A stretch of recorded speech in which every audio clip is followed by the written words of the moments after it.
It seems like whoever I speak to these days, their main plan is to get out of the UK and go somewhere else, whether that's Dubai in the UAE, whether that's in Australia, whether that's in the States, they're trying to head to New York. It just seems that everyone is planning to leave the UK. And I mean, when you go into YouTube, there's so many videos of people saying people are leaving the UK, they're going away for a better life. And we're not just talking about millionaires, we're talking about the ordinary working class and middle class people here in the UK.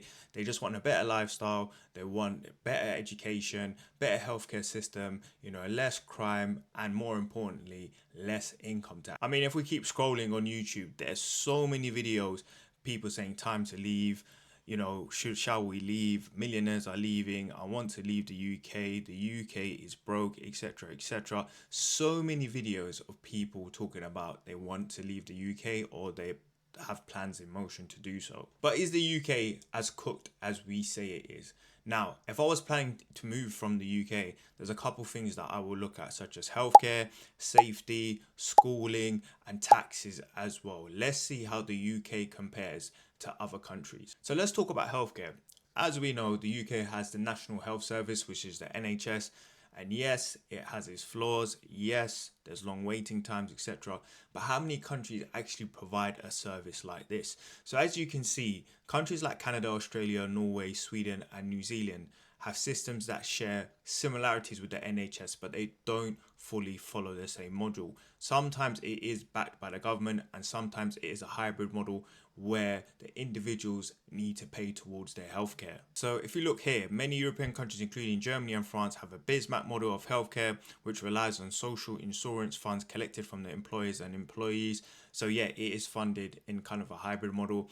Then, in other destinations such like America, there is no universal funded healthcare. So if anything happens, that needs to come out your own pocket. Obviously, there's health insurance, but that has 101 problems there.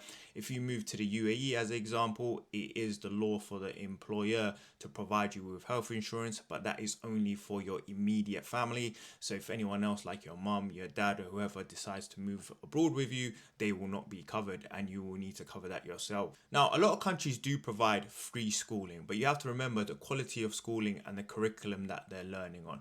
Majority of the time, a lot of people want their kids to go away and learn the British curriculum because obviously that holds some weight and some standard in the education field. And typically what a lot of people do that live abroad, they send their kids back once they hit to that university level, they send them back to the UK so they can get that education here in the UK and attend universities here in the UK. The UK still has prestige when it comes to education. So for example, you have your Oxford, your Cambridge, these types of universities are still here in the UK and they still do hold a decent amount of weight in the education sector. Obviously, there is free schooling in America, but when you move to countries like UAE, Saudi, in the Middle East, it is not free and that needs to come out your own pocket. So then you need to weigh up the factors of, okay, I'm getting this tax-free income, but how much do I need to pay towards schooling? And then is it actually worth it? Because maybe you can afford it with one child, but once you have more children, then obviously that's going to add to your expense. Obviously, when your child goes to university, typically universities have fees, right? That's just the way it works. I think currently in the UK, sending your child to university will cost you £9,000 a year.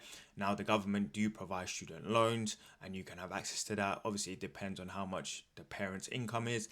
But for example, it is a very good model here in the UK. So once a person graduates, once they earn a certain amount, then slowly the money is taken out from their paycheck and it doesn't impact their house buying potential or getting any other loans. And not a lot of other countries have a system like that in place. Now, if we compare that to the American model, we already know the student loan crisis over there. It's crazy. I think the last point that I would look at is taxes. Now, this is a very sensitive topic in the UK because a lot of people are leaving for this reason because they feel like the taxes that they're paying in the UK it's not helping them. So for example, when it comes to the NHS, we already know the issues with waiting times, challenges around doctors, nurses, all of that stuff, GP waiting times as well. Next, you're paying road tax, but then there's issues on the roads, there's potholes, there's always roadworks. This is the major driver of why people are leaving the UK. Now, when it comes to taxes, the UK is one of the highest ones out there, but you have to remember the stuff that you're getting back in terms of when you're paying for tax. Yes, I know I already made the point before that some people feel like their taxes are not being used correctly or it's being used in the wrong place, but that's a conversation and a video for another day. But the taxes you're paying into the system will pay, for example, with the NHS. If, for example, you get made redundant and you are unable to find a job, then you are able to go and apply for certain benefits, go to a job center, obtain universal credit. So there are fallback systems in place. So, for example, if tomorrow you become disabled, then you are able and eligible for disability benefit. Again, this is funded by the taxpayer. Now, a lot of people will run to Dubai because of the 0% income tax, and that is 100%. It makes sense. At the end of the day, if you're earning £100,000, you want to keep that £100,000. But then you need to weigh up, how much is the housing going to be? How much do you need to pay for in terms of schooling, lifestyle, etc.? Because one thing about moving to Dubai, UAE, is a lifestyle. A lot of people get lost in the sauce, as they say, and they start spending more money than they actually have. Also, compared to the US, you can see there the UK's tax burden is higher than that of the United States, particularly for higher earners. So that's why a lot of people have decided to go to America. But then again, you don't have the universal healthcare system. It's all private. So that's another thing that you need to weigh up. Now, I personally still think the UK is one of the best places to live. Why? Because here you have free schooling, free healthcare, top quality education, top quality universities. Yes, it has its flaws, but then again, if we look at certain elements in terms of crime, yes, we do have crime, but it is still relatively low to other parts of the world. So guys, let me know your thoughts below. Are you planning to leave the UK? Why are you planning to leave the UK? Put your thoughts in the comments below. Especially tell me why you're planning to leave the UK, and also where are you planning to go?